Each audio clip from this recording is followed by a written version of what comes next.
Salut à tous, j'espère que vous allez bien. Tintin, l'île Noire, on continue. On a en fait Tintin et Milou en train de se régaler, en train de manger un petit peu de poulet.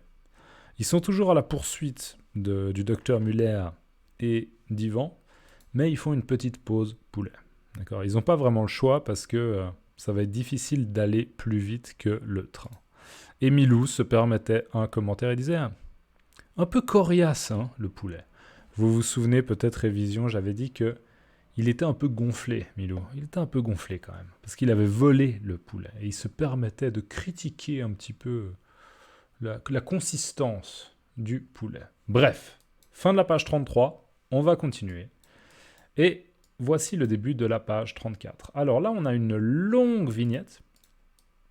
Elle est très longue, mais elle n'est pas grande, donc si on veut la voir dans son entièreté, la voici. Je vais vous monter un peu ça.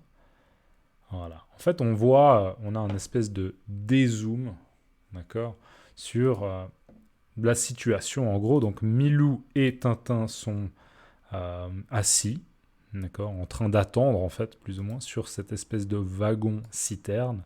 Une citerne qui contient du whisky. Petit clin d'œil au capitaine Haddock, très probablement. Et là, dans ce wagon, qu'est-ce que c'est? Peut-être du charbon, si je zoome un petit peu. Je sais pas, peut-être que c'est du charbon, d'accord? Ce qui est des espèces de morceaux comme ça de couleur noire qu'on utilise, par exemple, lorsqu'on fait un barbecue et qu'on veut qu'il y ait beaucoup de chaleur, mais sans nécessairement avoir des flammes. D'accord, juste de la chaleur pour pouvoir cuire, par exemple, un morceau de viande, du poulet, par exemple, ou bien des saucisses, d'accord, du charbon. Je vous donne un exemple d'utilisation du charbon. Donc voilà cette vue d'ensemble. On pourrait dire que ça, c'est une vue d'ensemble. On a une vue d'ensemble de la situation. Alors, on revient un petit peu à un gros plan sur nos deux amis. Et là, on a Milou qui est en train de se reposer, comme ça, il est couché. D'accord, il est couché. On voit qu'il est encore un petit peu crasseux, Milou. Il a un peu encore du noir sur son poil. Et ça, j'ai vérifié. On peut dire en effet le poil d'un chien, d'accord. Donc Milou, il a le poil blanc. Ça veut dire que l'ensemble de ses poils, d'accord, sont blancs. Il a le poil blanc. Mais on voit un petit peu de crasse sur ses poils. Et on voit là, en fait, je ne sais pas si vous vous souvenez dans la vidéo précédente, mais je vous avais parlé justement de ce mot, on l'avait déjà vu, hein, c'est pas la première fois. C'est un thème récurrent avec les chiens, mais surtout avec Milou. C'est les os, d'accord? Donc un os et un deuxième os, donc deux os. C'est la même manière de l'écrire, hein, c'est OS, d'accord? Mais par contre, on dit un os, deux os, trois os, quatre os, etc. Des os. D'accord. Donc Milou est couché tranquillement et on voit qu'il a bien rongé tous les os. Ronger, ça veut dire... Il y a des gens, je vous rappelle des fois, qui rongent leur crayon. Ils font un peu... Ok, ils rongent leur crayon. Ou il y a des gens qui se rongent les ongles. Aussi révision. Je sais que je l'ai déjà dit sur la chaîne. D'accord. Se ronger les ongles. Ça va?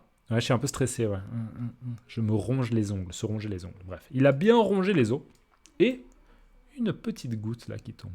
Pouit, pouit, pouit. On voit Tintin qui est assis, qui se tient toujours, hein, il s'agrippe bien à cette espèce de poignée, parce qu'il n'a pas envie naturellement de tomber du train. Et Tintin est encore aussi, lui, pas mal crasseux. D'accord, il est un petit peu crasseux, il a un petit peu de la crasse sur son visage, mais également sur son pull et probablement sur son pantalon. Regardez la goutte.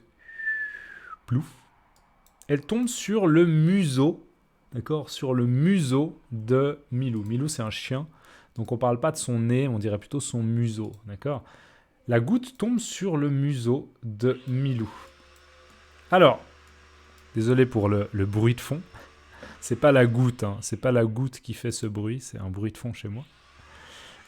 Donc il y a une goutte qui tombe, plouf, et qui tombe sur le museau, museau si jamais c'est M-U-S-E-A-U, sur le museau de Milou.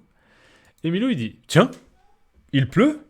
Tiens, tiens, ça alors. Tiens, c'est simplement une expression de surprise. Tiens. Ah tiens donc. Sérieusement? Vraiment? Tiens, ça alors. Sapristi. Malédiction. Okay. Une expression de surprise. Tiens, il pleut. Donc là, Milou est visiblement surpris de constater qu'il pleut parce qu'il ne s'attendait pas, d'accord? Il ne s'attendait pas, peut-être, en voyant le ciel, il ne s'attendait pas à de la pluie, d'accord? Il ne s'attendait pas à de la pluie. Donc tiens, il pleut. Et là, il rectifie en fait, parce qu'il se rend compte que ce n'est pas de la pluie. Je vais vous zoomer un peu moins, 350. Boum, ouais, c'est pas mal. Alors là, il rectifie, ça veut dire qu'il corrige un petit peu son propos, il corrige un petit peu ce qu'il vient de dire, il dit « Non, ce n'est pas de l'eau, mais c'est rudement bon quand même. » Non, ce n'est pas de l'eau, mais c'est rudement bon quand même. Alors, non, il ne s'agit pas d'eau, ce n'est pas de l'eau, donc ce n'est pas de la pluie, mais c'est quelque chose de rudement bon. Alors, rude, c'est un adjectif. Quelque chose de rude, ça veut dire quelque chose de difficile. D'accord ? L'adverbe rudement, ça peut être de manière difficile, mais très souvent, quand on utilise l'adverbe rudement, ça peut simplement vouloir dire très. D'accord ? Donc là, en fait, c'est comme si on disait « Non, ce n'est pas de l'eau, mais c'est très bon quand même. » D'accord ? Donc il ne s'agit pas d'eau, mais Milou, il trouve que la goutte, là, qui est tombée comme ça, peut-être sur son museau, qui a rebondi. Pouf, elle a rebondi, d'accord. Et il a goûté, et il se dit, mais ça a bon goût. Ça a un bon goût, c'est bon. Et il dit, c'est rudement bon, c'est très bon. Ok, rudement bon, très bon. Donc, ok, malgré le fait que Milou dise, ce n'est pas de l'eau, il se dit que c'est une boisson très, très agréable, okay, qui a bon goût. Donc, on voit à son langage non verbal, parce que bon, c'est un chien Milou, mais c'est aussi un peu un chien humain. On voit qu'il a un peu un langage non verbal comme ça qui dit « Oh là là, ça vient d'où ? Je suis intéressé, ok, ça m'intéresse. Je suis intéressé, j'en veux plus. J'en veux plus. Je en veux plus. » Le EN, là, le en, il reprend ce liquide, cette boisson, d'accord ? Cette boisson-là qui a bon goût, j'en veux plus. J'en veux plus. Et on peut voir aussi qu'il se lèche les babines. Okay, les chiens, ils font ça, ils se lèchent les babines. Ils se lèchent les babines. Généralement, ça veut dire qu'ils ont de l'appétit, ils ont envie de manger. Ils sont très intéressés.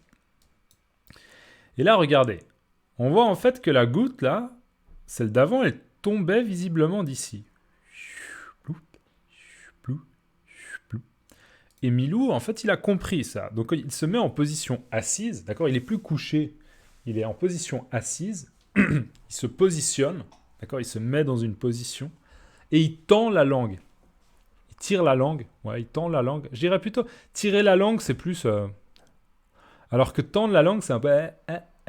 Il tend la langue de manière à, justement, pouvoir réceptionner, d'accord ? Attraper, mais réceptionner un petit peu les gouttes de whisky dans sa bouche. Oh, je vous ai spoilé parce que c'est des gouttes de whisky, mais je pense que vous n'êtes pas bêtes. Je pense que vous avez compris que, en effet, il s'agit du wagon citerne et que la citerne, dessus, en tout cas, il y a marqué Loch Lomond. Alors peut-être que c'est juste une publicité pour le whisky Loch Lomond, mais peut-être qu'il s'agit à l'intérieur de whisky.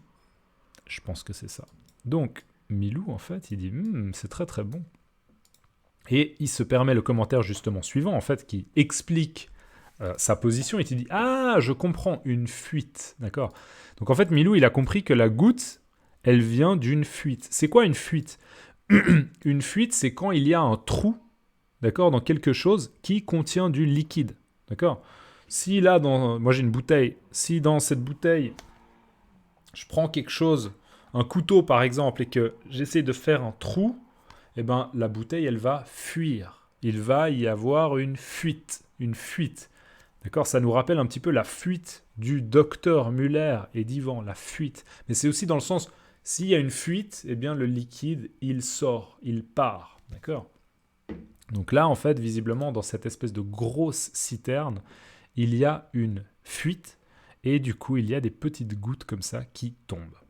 Donc, je comprends, une fuite. Tintin, lui, il n'a pas remarqué cette situation, d'accord? Il n'a pas vraiment remarqué ce qui se passe avec Milou, et il dit, faisons un brin de toilette. Faisons un brin de toilette. Alors déjà, là, en fait, juste, je vous avertis, ok, je vous avertis. Parce que vous voyez peut-être le mot-clé toilette. Peut-être que vous dites, mais quoi, qu'est-ce qu'il va faire? Ok. Tintin, il n'est pas en train de dire, allez, faisons caca. Il n'y a pas de toilette, alors on va utiliser le wagon ici comme des toilettes. Non, ça n'a rien à voir en fait avec le mot les toilettes, aller aux toilettes. Attention, attention. Faire pipi, faire caca, d'accord? Des termes très très tabous. Non, il ne parle pas des toilettes dans lesquelles on fait pipi, dans lesquelles on fait caca, ou bien pour parler de manière un peu plus logique, enfin pas plus logique, mais plus normale. Okay, faire pipi, faire caca, souvent on utilise ça avec des enfants pour aller aux toilettes, en fait, simplement aller aux toilettes, faire ses besoins. D'accord? Les besoins. En gros, faire pipi, faire caca, faire ses besoins. D'accord? Donc on ne parle pas des toilettes dans lesquelles on fait nos besoins, mais on parle de faire de la toilette, faire une toilette. Et en fait, faire une toilette, ça veut dire en gros se laver, mais sans douche. D'accord? Donc imaginez, vous partez faire du camping, d'accord? Et vous n'avez pas de douche. Mais par contre, il y a une rivière, donc il y a de l'eau, et vous prenez un morceau de tissu, peut-être, que vous trempez dans l'eau, et avec le morceau de tissu, vous lavez un peu le visage, d'accord? Là, vous avez un morceau de tissu, comme ça, peut-être un gant de toilette, il y a un accessoire qui s'appelle un gant de toilette, peut-être que vous avez un gant de toilette sur vous. Vous mettez le gant de toilette, vous le mettez dans l'eau et vous vous lavez le visage. Et vous vous lavez peut-être sous les bras, etc. Peut-être que vous utilisez du savon, d'accord, du savon, pour bien vous nettoyer. Peut-être que vous utilisez juste de l'eau, mais vous faites une toilette, ok, faire une toilette. Donc là, en fait, Tintin, il fait référence à ça. Il dit, faisons un brin de toilette. Un brin de, c'est une expression un peu familière pour dire un petit peu de, un brin. Un brin de, d'accord? Un brin d'herbe, d'ailleurs, un brin d'herbe, ça veut dire une fine, un fin morceau d'herbe, un tout petit peu d'herbe, un brin d'herbe, d'accord? Donc c'est une expression pour dire un petit peu d'herbe, d'accord? Faisons un brin de toilette. Donc, je comprends, une fuite. Milou est très content. Et Tintin, pendant ce temps-là, se dit, on ne peut pas faire grand-chose. Cette expression-là, on ne peut pas faire grand-chose, ça veut dire on ne peut pas faire beaucoup de choses. On n'a pas beaucoup d'options actuellement, d'accord? Donc, autant profiter de cette situation pour se nettoyer un petit peu, pour faire une petite toilette, d'accord? Donc, faisons un brin de toilette. Et on peut voir qu'il utilise là, visiblement, je ne sais pas, une serviette ou un mouchoir pour s'essuyer et se nettoyer le visage. Voilà. Le train continue son trajet.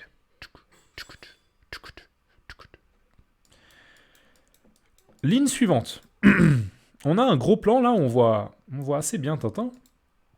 Et Milou, qui cette fois est carrément en position couché sur le dos. D'accord? Il n'est pas couché sur le ventre, il est carrément couché sur le dos. D'accord? Là, j'ai utilisé l'expression carrément. L'adverbe de carré. Il est carrément couché sur le dos. On utilise l'adverbe carrément quand on est en train de qualifier quelque chose qui peut être un peu surprenant.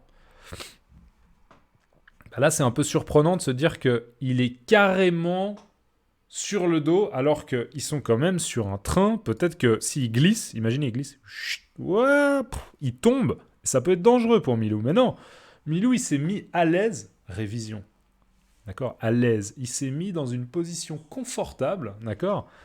Et il est en train de profiter des gouttes de ce liquide. Désolé, je vous ai déjà un peu spoilé, mais c'est du whisky. Très, très probablement, il s'agit de whisky. D'accord? Donc c'est pour ça que je dis, il est carrément couché sur le dos. D'accord? C'est parce qu'il y a un peu de surprise dans dans ce fait-là. D'accord? Dans son attitude, dans son comportement. Ah ouais, carrément! Carrément! Vous entendrez ça, souvent les francophones, ils vont dire, sérieux? Ah ouais, carrément! Ah ouais, je suis surpris d'entendre ça. D'accord, c'est un peu... Ah ouais, carrément. Elle t'a pas appelé. Elle t'a pas appelé. C'est bizarre. Ah ouais, carrément, carrément. D'accord, expression de surprise. Ah, carrément. Et là, Tintin, en fait, il a toujours pas remarqué, d'accord, il a toujours pas remarqué que les gouttes sont en train de tomber dans la gueule de Milou et que Milou est très très content. On va voir. Alors, là, stop. On a un changement de perspective, d'accord, on voit plus Tintin, on voit plus Milou, on voit deux mécaniciens, personnes qui conduisent un train, qui sont dans une locomotive, ok, à l'avant d'un train, et il y en a un qui dit stop. Pour l'instant, je ne peux pas vraiment vous dire plus que ça. Vignette suivante. Tintin, en fait, qui regarde vers l'avant, parce qu'on est d'accord que le train, il va de là, dans cette direction. D'accord. Donc pour nous, de l'arrière, là, à l'avant de la vignette. Ok, il va dans cette direction. Donc, Tintin, il regarde dans le sens de la direction du train. D'accord. Donc c'est pour ça qu'il ne voit pas Milou qui est en train de boire, goutte par goutte, goutte après goutte. Et Tintin, il dit, une gare ? Non. Alors pourquoi s'arrête-t-on ? Alors visiblement, là, il s'agit des deux mécaniciens qui conduisent justement ce train-là, d'accord, avec ces wagons-là, avec le wagon citerne, sur lequel on a notre ami Tintin.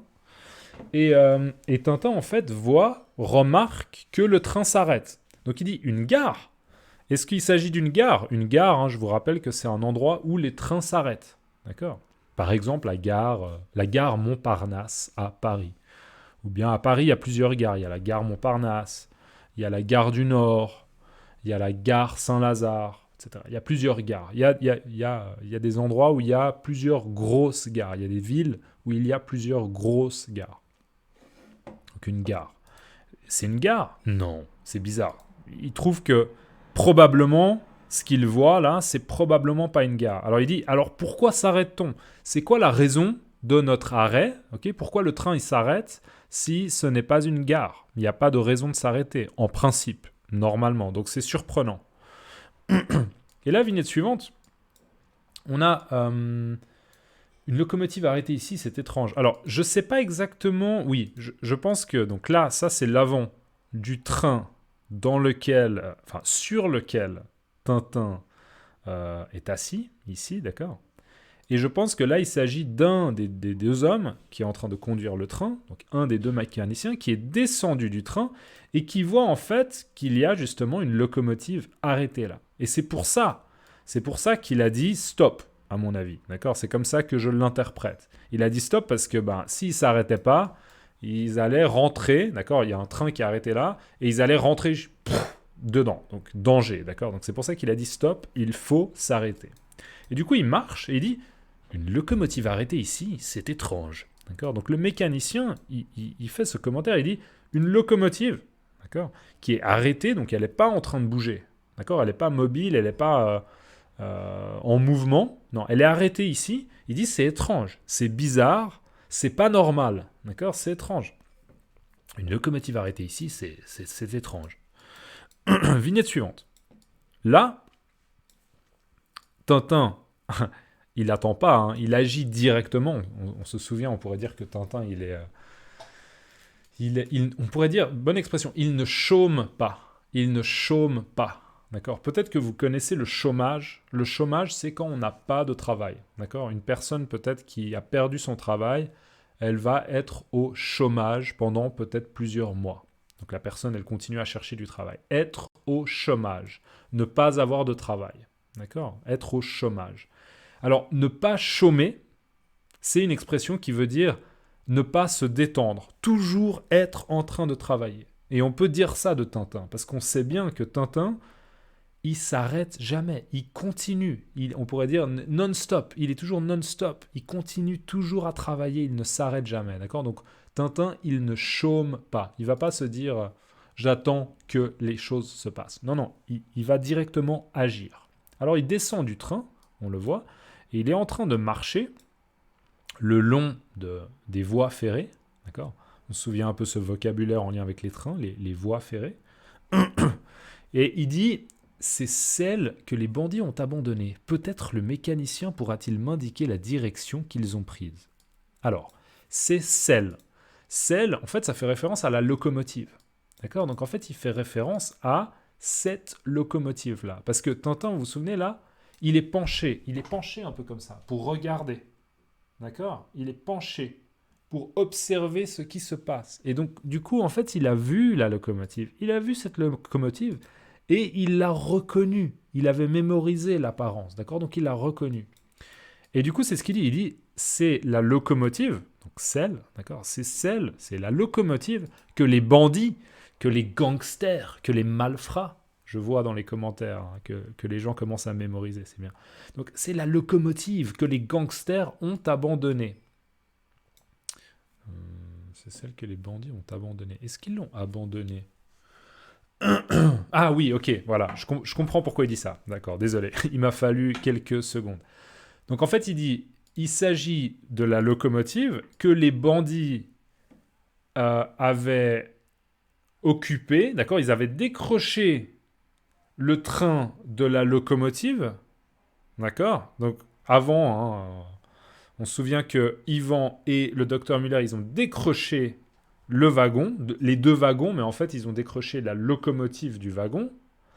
Et en fait, visiblement, Tintin, il devine qu'ils l'ont abandonné. C'est-à-dire qu'ils sont partis de cette locomotive. D'accord? Peut-être pendant un moment, ils sont restés dedans, et après, ils sont partis. D'accord? Donc, il reconnaît la locomotive. C'est celle que les bandits ont abandonnée. D'abord, ils sont restés dessus, et après, ils l'ont laissée. Ils l'ont abandonnée, la locomotive. Et là, il se dit, peut-être le mécanicien, donc la personne qui conduit la locomotive, qui est chargée de conduire une locomotive, peut-être le mécanicien pourra-t-il m'indiquer la direction qu'ils ont prise. Juste une remarque sur le mot mécanicien. En fait, le mot mécanicien, ça a un peu deux sens. Un mécanicien, ça peut être une personne, par exemple, qui répare des machines. Ou bien, par exemple, une personne qui répare des vélos. Il y a un métier, par exemple, c'est être mécanicien vélo. C'est une personne qui répare des vélos, d'accord? Mais c'est aussi un terme, le mécanicien, pour une personne qui conduit un train. Je ne sais pas exactement comment on conduit un train. Je crois que c'est plutôt comme ça. Si vous savez conduire un train, dites-le nous dans les commentaires. D'accord. Donc peut-être le mécanicien, ici, dans ce contexte, la personne qui conduit le train, pourra-t-il me donner en fait des informations sur la direction. Peut-être qu'ils sont partis par là, peut-être qu'ils sont partis par là, peut-être qu'ils sont partis par là, d'accord? Donc peut-être le mécanicien pourra-t-il m'indiquer la direction qu'ils ont prise, d'accord? Donc m'informer de la direction qu'ils ont prise. Peut-être par là, la direction. C'est celle que les bandits ont abandonnée. Je recommence, désolé. C'est celle que les bandits ont abandonnée. Peut-être le mécanicien pourra-t-il m'indiquer la direction qu'ils ont prise. D'accord? Et juste un petit commentaire. Comme on parle de la direction, on dit la direction qu'ils ont prise. On fait un accord. On fait l'accord avec le participe passé. D'accord? Parce que c'est la direction. Ils l'ont prise. La direction qu'ils ont prise. Et donc là, Tintin, en fait, il court. Et il arrive justement à un moment où il y a visiblement... Alors, ce n'est pas des policiers, je ne pense pas que ce soit des policiers, clairement pas. Il s'agit d'employés également de la voie de chemin de fer, enfin de la compagnie de chemin de fer. D'accord? Donc peut-être que c'est des, je ne sais pas, chefs de gare, peut-être que c'est d'autres mécaniciens qui conduisent des trains, mais en tout cas, c'est un peu des collègues. D'accord? Et on voit aussi à leur manière de parler. Lui, en fait, s'adresse à son collègue et lui dit « Voyons, mon vieux Bill, que vous est-il arrivé ? Voyons, mon vieux Bill, que vous est-il arrivé ?» On voit que le vieux Bill, visiblement, cet homme-là s'appelle Bill. Il a une moustache et il est un petit peu sonné comme ça. Il est un peu sous le choc. Ça, on l'utilise très, très facilement. Il est un peu sous le choc. Et du coup, son collègue, c'est d'ailleurs assez intéressant parce qu'il le vouvoie, d'accord ? Il utilise vous. Ça, c'est aussi un petit peu, je dirais, assez ancien. Parce que visiblement, c'est plus des amis qu'autre chose. Mais bref.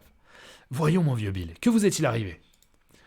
Ouais, j'ai l'impression qu'il le vouvoie. Donc, parce que j'ai pas l'impression que lui s'adresse à deux personnes. Donc, j'ai l'impression qu'il s'adresse à une personne et qu'il dit vous. Mais bref, Ce n'est pas très important. Il lui dit, voyons mon vieux Bill, que vous est-il arrivé? Alors mon vieux Bill, ça ne veut pas forcément dire que Bill il est vieux, c'est juste une manière de dire, hé mon pote, hé mon ami, ok, hé mon vieux Bill, ah bah alors Bill, qu'est-ce qui s'est passé? Voyons, mais mon Dieu, que s'est-il passé? Ok, voyons mon vieux Bill, c'est un peu une expression de surprise. Voyons mon vieux Bill, que vous est-il arrivé? Ok, en gros, explique-nous ce qui s'est passé. Tintin qui les approche. Et là, le monsieur, le vieux Bill, ok, il s'explique en fait. Il explique un peu ce qui s'est passé. Il dit, ils nous ont fait stopper et ils nous ont dit, retournez-vous. Nous avons obéi, mais je leur avais à peine tourné le dos que je recevais un terrible coup sur la tête. J'ai perdu connaissance. Je ne sais donc pas par où ils sont partis.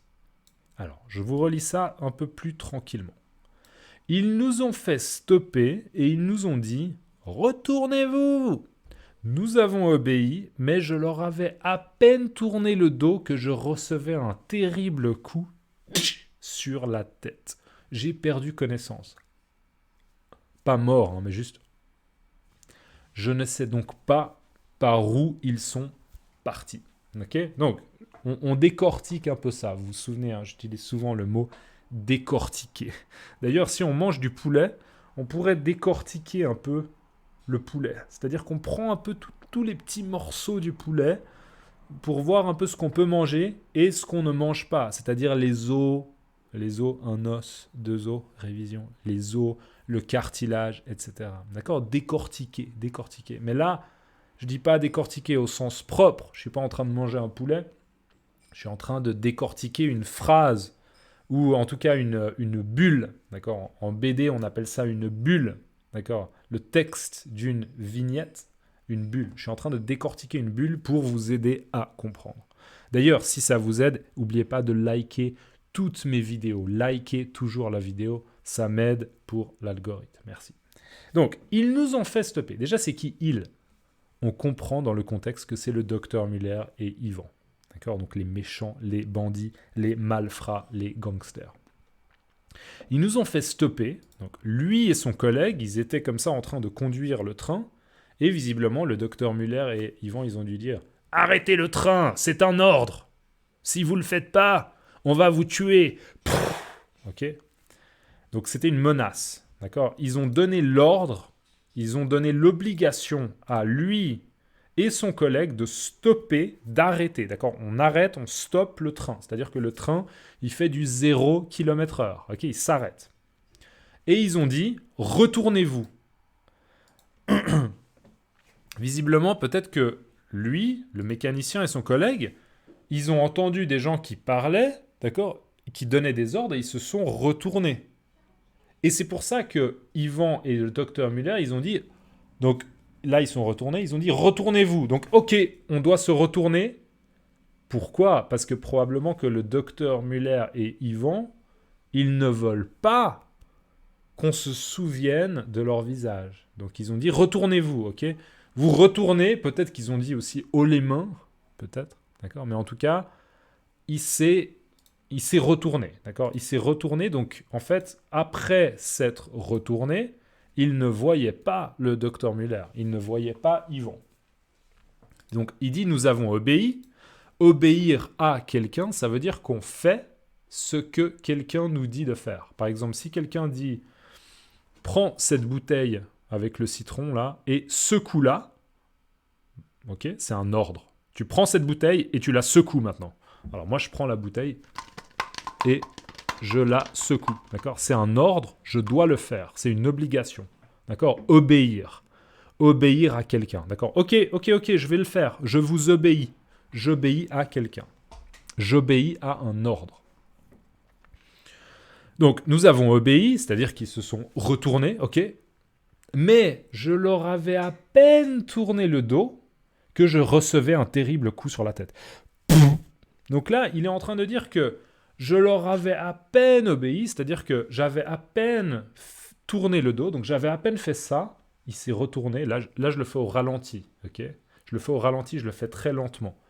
Il s'est retourné. Il a dit ok. Il s'est retourné et à peine qu'il avait terminé de se retourner que peut-être quelqu'un lui donnait un énorme coup, un gros coup sur la tête. D'accord? Donc ça veut dire qu'il y a eu un espace, enfin il y a eu un moment extrêmement court entre le moment où il s'est retourné et le coup sur la tête. Ils nous ont fait stopper et ils nous ont dit « Retournez-vous ». Nous avons obéi, mais je leur avais à peine tourné le dos que je recevais un terrible coup, un coup très très fort, très très douloureux, aïe, aïe, douloureux, sur la tête. J'ai perdu connaissance. Alors là, imaginez, je suis en train de parler et tout d'un coup, je perds connaissance. Je suis pas mort, je suis encore vivant, mais je suis inconscient. J'ai perdu connaissance. Je suis inconscient. Perdre connaissance. J'ai perdu connaissance, donc avec le choc, d'accord, sur la tête, il a perdu connaissance.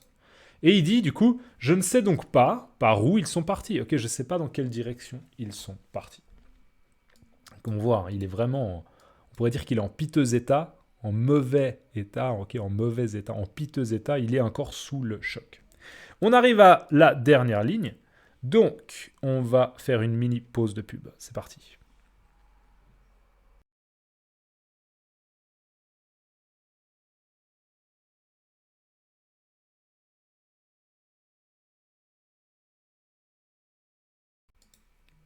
Ok, on continue. Donc, première vignette de la dernière ligne. En fait, Tintin, il a entendu ce que le mécanicien a dit et il dit, bon, ok, je sais pas, d'accord, je sais pas dans quelle direction ils sont partis, mais il dit, ça ne fait rien. En gros, là, ça ne fait rien. C'est un peu l'équivalent de, c'est pas grave. C'est pas un grand problème, c'est pas un gros problème, parce que mon chien, Milou, il retrouvera facilement leur piste. Ok, les chiens, ils sont très bons à flairer, renifler, et à flairer. Ah, je crois qu'il est parti par là. D'accord ? Les chiens, ils ont un sens de l'odorat qui est très développé. Donc, ils peuvent facilement retrouver la piste de gangsters, par exemple. Ok, donc ça ne fait rien. Mon chien retrouvera facilement leur piste. Et en fait, là, à ce moment-là, Tintin, il s'est dit, mais par où est-il passé ? Milou, par où est-il passé, Milou ? Là, c'est juste une expression. Par où est-il passé ? Mais il est où, Milou, d'ailleurs ? D'accord ? Ah, mais à propos, il est où, Milou ? Par où est-il passé ? Ok, il est où, Milou ? Il dit Milou ! Milou ! Ok, on voit là les majuscules. Vous voyez, ça, c'est une lettre majuscule, mais là, c'est minuscule, minuscule, minuscule, minuscule. Alors que là, c'est majuscule, majuscule, majuscule, majuscule, majuscule. Tout le prénom entier de Milou est en majuscule. Donc, ça veut dire Milou ! Ok, il crie, il insiste un peu. Et on voit même qu'il souffle. Alors, moi, j'arrive pas à le faire. Ça, c'est un truc que j'arrive pas à faire, mais il fait... Ok, moi, j'arrive pas vraiment à le faire fort avec les mains. Ok, et on voit qu'il continue à l'appeler. Milou ! Il a un regard assez sérieux. C'est un peu, Milou, tu fais quoi ? J'ai besoin de toi, là. On doit être efficace. On a des malfrats, des gangsters, des bandits à arrêter. Donc, s'il te plaît, là, sois efficace. Sois réactif. Ok, sois réactif. Et voilà. Quelle est la situation ? Mon Dieu. Regardez. Milou, qui dit meuf, voilà, de quoi s'agit... De quoi s'agit-il ? D'accord. Alors, vous voyez le hic, là, le... C'est souvent ce qu'on voit dans les BD, dans les textes, pour signifier qu'une personne est ivre. D'accord ? Elle est ivre, elle a trop bu, elle est bourrée. Ça, c'est familier. Hein. Mais elle est ivre. Elle est en état d'ivresse. D'accord ? Elle a bu trop d'alcool. Et du coup... ok, moi si je fais des vidéos de français... D'accord ? Voilà. Je peux faire la personne ivre. Ok ? Donc le hic, c'est ça. Ça veut dire qu'il y a comme un hoquet. Le hoquet, c'est ça, avoir le hoquet. D'accord ? Les personnes qui sont ivres, c'est vrai que souvent, elles ont le hoquet et elles ont du mal à le contrôler. Donc je pense que ça vient de là. D'accord ? Donc en gros, Milou, il dit quoi ? Il dit Me voilà, de quoi s'agit-il? D'accord? Donc en gros, me voilà, je suis là, quel est le problème? Est-ce que je peux t'aider? Sauf que bien sûr, il ne le dit pas, une bonne expression, il ne le dit pas d'une traite. D'accord? Il ne dit pas, me voilà, de quoi s'agit-il? Il dit, me voilà. De quoi s'agit-il? D'accord? Parce que Milou, en fait, est complètement ivre. Et du coup, on a la confirmation. Ce n'était pas de l'eau, ce n'était pas du jus d'orange, ce n'était pas du jus d'ananas. Il s'agissait bien de whisky. Loch Lomond. Et donc, Milou est complètement ivre. Aïe, aïe, aïe, ça va être compliqué pour Tintin d'utiliser la capacité de Milou à flairer l'ennemi, les gangsters, les malfrats. Ça va être difficile. Donc on verra ce qui se passe dans la prochaine vidéo. Dans les commentaires, s'il vous plaît, laissez-moi l'expression « mon vieux Bill ». Ok? Mettez-moi juste « mon vieux Bill » ou bien « mon vieux Tintin ». Eh, mon vieux quelque chose. Ok? Mon vieux Bill, mon vieux Patrick. On dit pas ça pour une femme, généralement. On dit pas ma vieille Béatrice ou bien ma vieille Sophie. C'est bizarre parce que ça se dit pas entre femmes, ça se dit pas et on le dit pas à une femme. On dirait plutôt d'un homme à un homme, en fait. Eh, mon vieux Patrick. Eh, vieux Patrick, comment tu vas? Eh, vieux, comment tu vas? Ok? Donc, vous pouvez mettre mon vieux Bill dans les commentaires. Si vous aimez pas cette expression, vous pouvez mettre aussi... Qu'est-ce que vous pouvez mettre? Obéir. Vous pouvez mettre le mot obéir. Ça, c'est un bon verbe à apprendre. Obéir. Donc, si vous obéissez, vous allez mettre le mot obéir dans les commentaires. C'est un ordre. Mettez le mot obéir. D'accord? Vous rajoutez juste un R, obéir, dans les commentaires. C'est un ordre. Obéissez, s'il vous plaît. Voilà, pour ceux qui aiment les questions rapides, questions archi faciles. De quel liquide s'agit-il ici? À vous. Alors, réponse. Dans un premier temps, on n'est pas vraiment sûr, mais on imagine qu'il s'agit de whisky. Et à la fin de cette page, on a la confirmation qu'il s'agissait en effet de whisky, puisque Milou est ivre. Milou est ivre, il est ivre, d'accord? À cause de l'effet de l'alcool. Et une question facile aussi parce que j'ai plus de voix et la vidéo est trop longue. Ça ne fait rien, mon chien retrouvera facilement leur piste. Oui, pourquoi est-ce que visiblement Yvan et le docteur Muller ont donné l'ordre aux deux mécaniciens de se retourner? Pourquoi ils ont fait ça? À vous. Bien sûr, vous pouvez mettre pause. Ils ont fait ça parce que probablement ils ne voulaient pas que les mécaniciens voient leur visage, d'accord? Et ils voulaient aussi pouvoir les assommer, d'accord? Leur donner un coup sur la tête, tranquillement, sans peut-être une esquive, d'accord? Une esquive. Donc voilà, c'était plus pratique pour eux. Voilà, on est à la fin de la page 34, donc j'espère que cette vidéo est utile. Et n'oubliez pas de laisser un like.